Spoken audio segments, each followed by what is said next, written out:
De nuevo quieren manchar mi tierra con sangre obrera, los que hablan de libertad y tienen las manos negras, los que quieren dividir a la madre de sus hijos y quieren reconstruir la cruz que arrastrara a Cristo.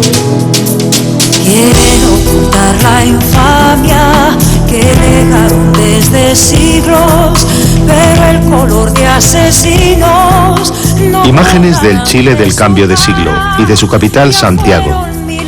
Muchos jóvenes que hoy recorren sus calles y alamedas nacieron después de 1973, de las trágicas jornadas en las que fue asesinado un cantante que simbolizó muchas de las esperanzas y de los sueños de una generación, Víctor Jara.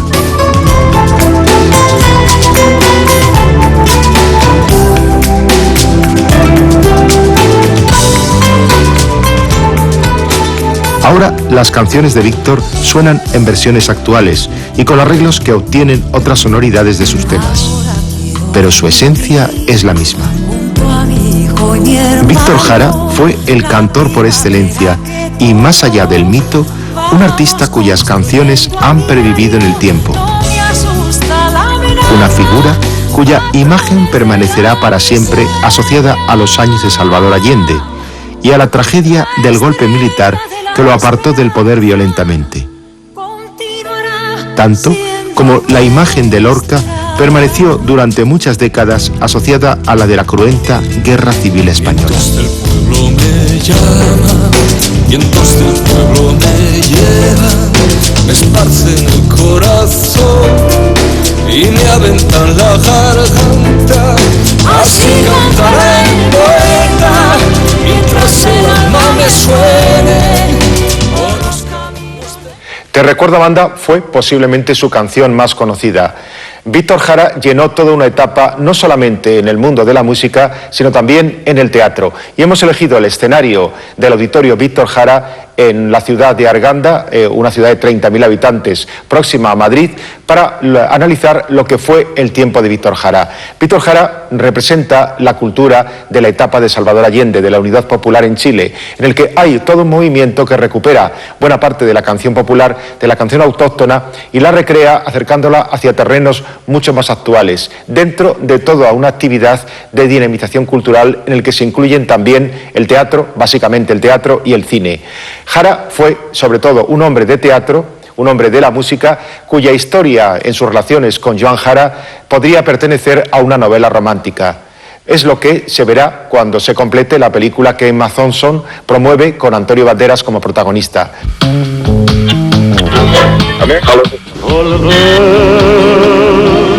Con la frente marchita.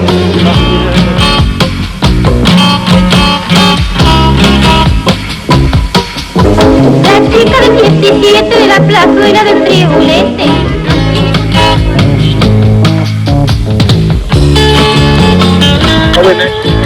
Nací en el Mediterráneo, nací en el Mediterráneo.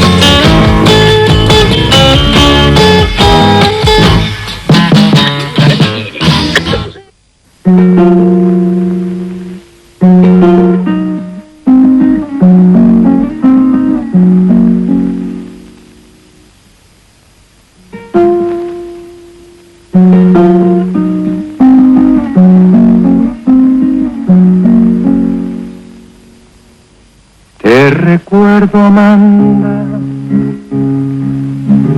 la calle mojada. Amanda y Manuel eran una pareja que vivía en Lonquén, a solo 80 kilómetros de Santiago, pero pese a la escasa distancia, un lugar aislado. Familia trabajadora, de campesinos y con muchos hijos. Víctor era el cuarto.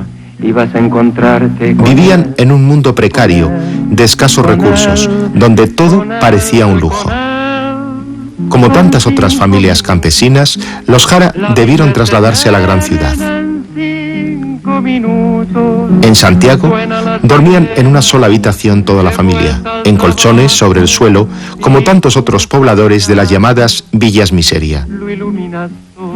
Víctor, a instancias de su madre, empezó a ir a una escuela católica e incluso en 1950 ingresó en el seminario, del que salió 2 años más tarde.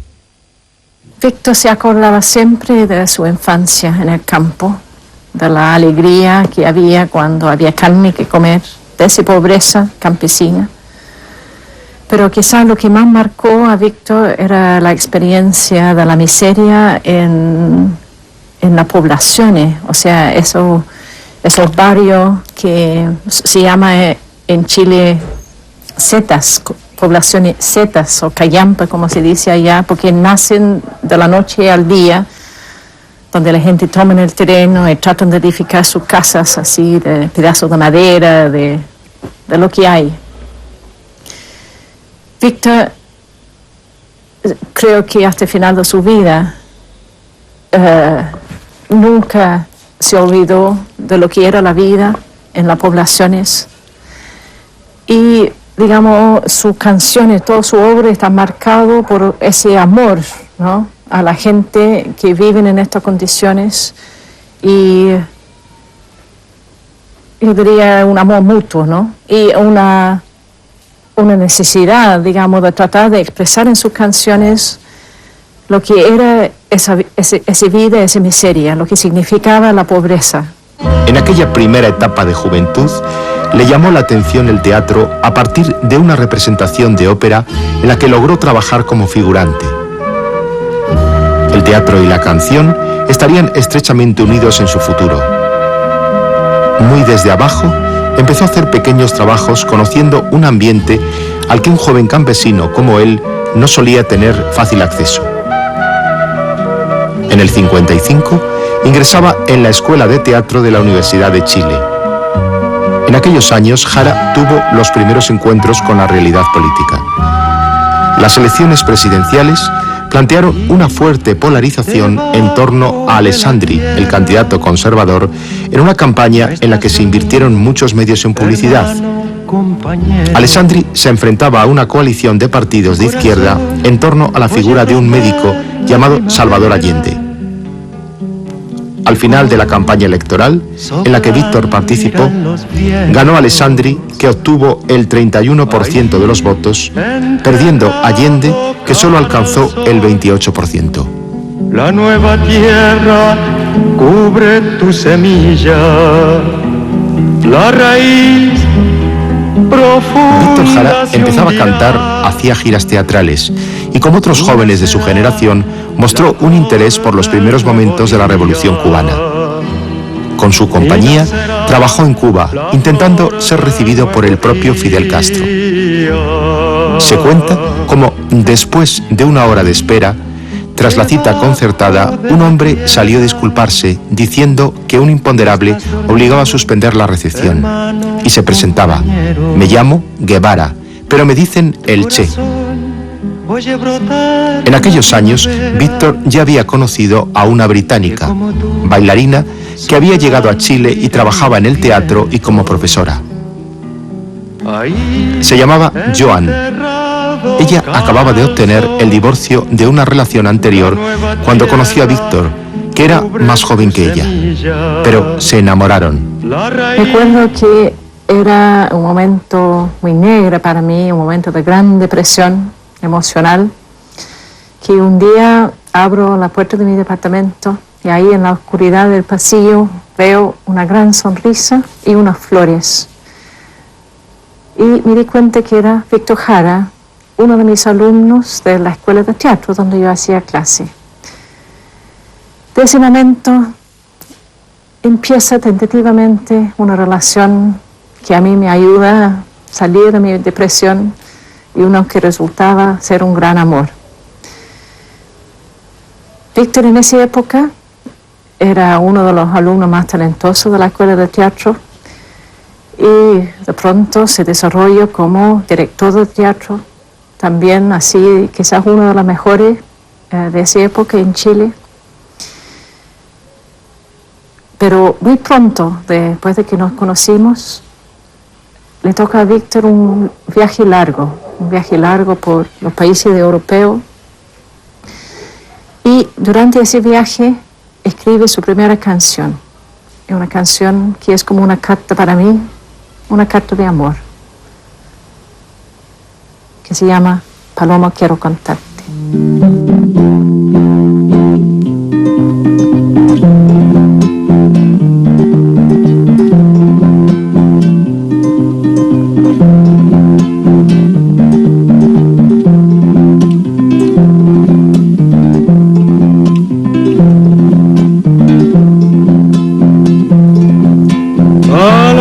Quiero contarte que estoy solo, que te quiero. Paloma, quiero contarte que estoy solo, que te quiero.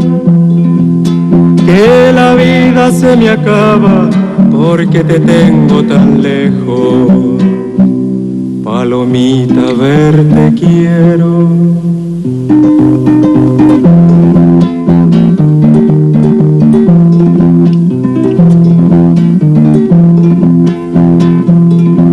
En aquellos años 60 ganó en Chile las elecciones Eduardo Frei, político democristiano que prometió una revolución en libertad. El eterno problema de la chilenización del cobre, una industria básica en aquel momento, se abordó a partir de sociedades mixtas entre el Estado y las compañías norteamericanas, pagándose indemnizaciones a las empresas. Pero las reformas no lograron resolver muchos de los agudos problemas sociales que afectaban a un sector muy importante de los ciudadanos y a su falta de recursos y oportunidades sociales.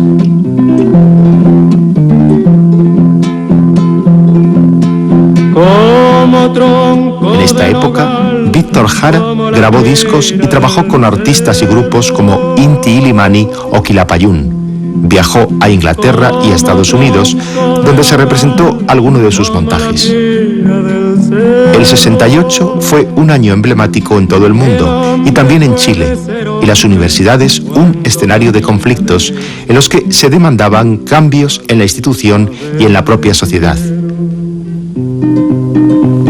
En Chile, los programas reformistas de la democracia cristiana, pese a sus propuestas no revolucionarias, se toparon con intereses oligárquicos que reaccionaron incluso con formas de violencia y de coacción. En aquel ambiente, las elecciones a la presidencia de 1970 polarizaron distintas posiciones.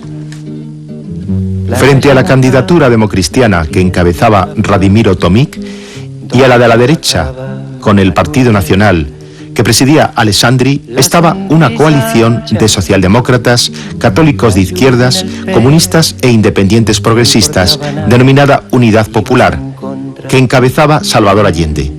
Esta última movilizó a las capas más desfavorecidas de la sociedad, a sectores del campesinado y al mundo intelectual y a los jóvenes. En esta campaña, Víctor Jara y otros grupos musicales trabajaron activamente. Las elecciones finalmente dieron el triunfo en las urnas a Salvador Allende. Todo el movimiento de la nueva canción chileno empezó a tomar un rol importante en el movimiento político. Y en eso Víctor está en la vanguardia. En el año 70, él deja el teatro para dedicarse enteramente al canto, porque él siente que así puede llegar a toda la gente que no entra en el teatro, puede comunicarse con ellos y pueden, en una manera, llevar la causa de la unidad popular y todo lo que eso significaba a cada rincón, digamos, del país e incluso fuera del país. Las canciones de Víctor en esta época, ya no son personales, son canciones de lucha, de compromiso. Llegaba Víctor a ser también un peligro, ¿no?, a los enemigos de la unidad popular. Y fue muy marcado, ¿no?, como enemigo de los fascistas, ¿no?, y de la gente que conspiraba para un golpe militar en Chile. Pero Víctor decía, incluso en los últimos meses, lo peor que podría pasar a un cantante en este momento es dejar de arriesgar su vida con sus canciones. Yo no canto por cantar, ni por tener buen amor. Canto porque la guitarra sentido y razón. Con él, en el Palacio de la Moneda, se emprendió una línea de reformas sociales y económicas, entre ellas la nacionalización de las minas de cobre, compensándose económicamente a las empresas norteamericanas anteriores propietarias. Pero la presión de la administración Nixon fue muy intensa, con el embargo al cobre y a otros productos chilenos. Por otra parte, la huelga de propietarios de camiones en un país con la estructura geográfica de Chile, que depende de este tipo de transporte, colapsó durante meses la economía chilena. Mientras desde la extrema derecha se intensificaron las acciones, sectores a la izquierda del gobierno de Allende reclamaron medidas que se salían del marco constitucional.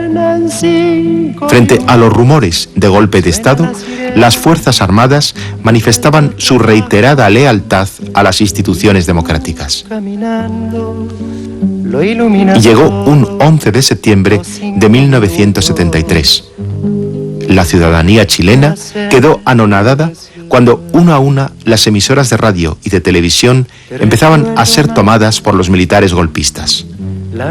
Los bandos militares se sucedían exigiendo la rendición de Allende, encerrado en La Moneda con un grupo de leales. Pinochet ordenaba la rendición inmediata, amenazando con bombardear el Palacio Presidencial. En aquel ambiente de confusión, Víctor Jara, que permanecía en la Universidad Técnica, fue una de las primeras víctimas. Los tanques habían penetrado en el recinto universitario como en otros edificios.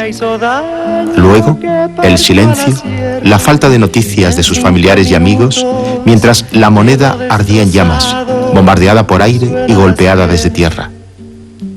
Por última vez, aparecía la imagen de un Salvador Allende con casco, dispuesto a defender los últimos suspiros de la legalidad constitucional. La experiencia de Salvador Allende fue una experiencia socialdemócrata.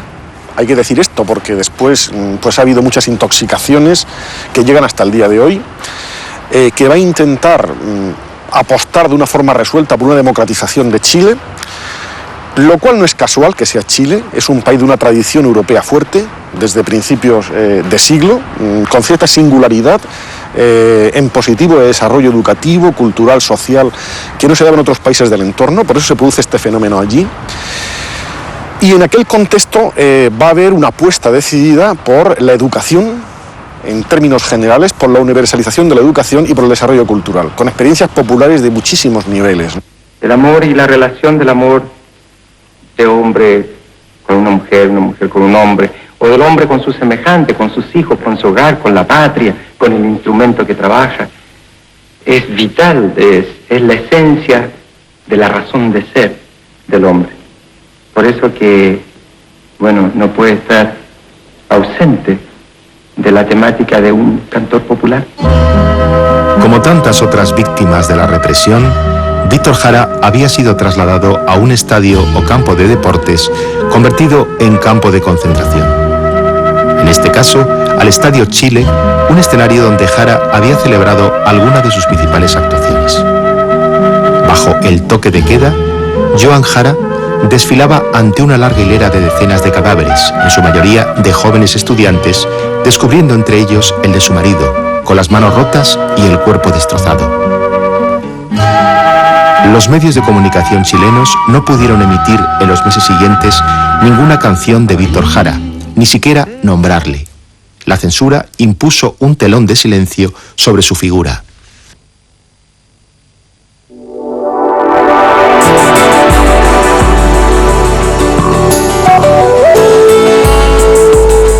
En los años siguientes se prohibió hablar o cantar temas de Víctor Jara, así como de otros músicos y cantantes de la canción popular. Hasta se registraron los archivos de su compañía discográfica para destruir las matrices originales de sus canciones. Como tantos otros libros, discos o películas quemados también en hogueras públicas. Milagrosamente, de esos discos que se salvaron se han realizado ediciones publicadas en todo el mundo.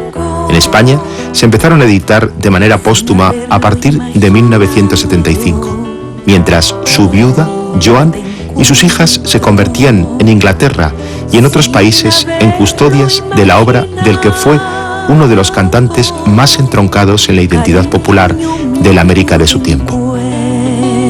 Entre ellos, con la publicación del libro de memorias que ahora tiene vida cinematográfica.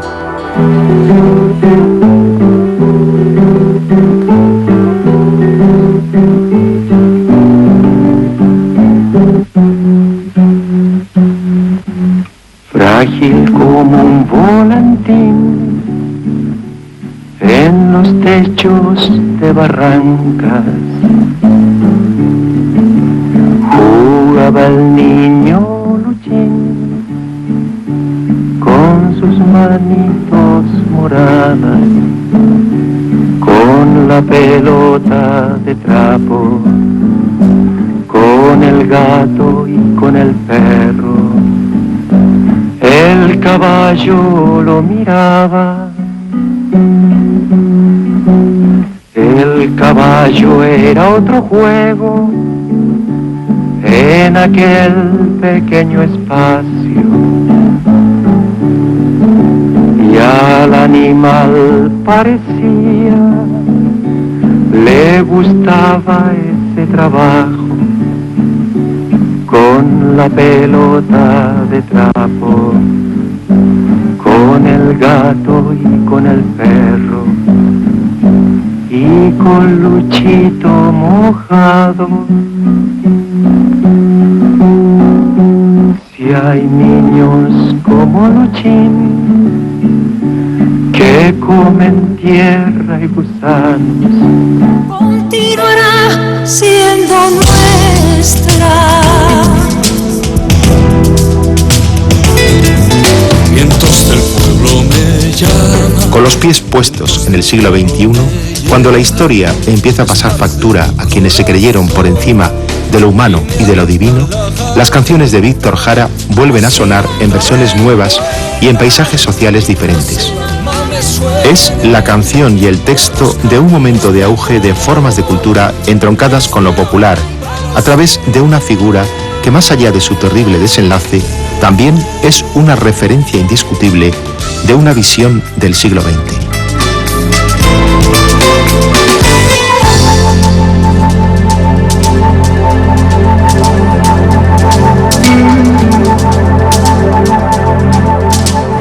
Merece la pena recordar a Víctor Jara no solamente por su trágico final, sino sobre todo por su música, por sus canciones. Y seguiremos hablando de canciones, pero más acá, en España, con una persona, un cantante que se llamó Mike, luego recuperó su nombre original Miguel y se convirtió en la transición en uno de los elementos culturales de referencia, que hizo rock, hizo baladas y sigue absolutamente en activo. Es Miguel Ríos.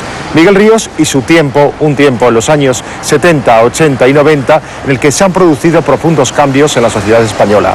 Analizaremos algunos de esos cambios sociales y políticos al hilo de las canciones de Miguel Ríos. Día que me quieras,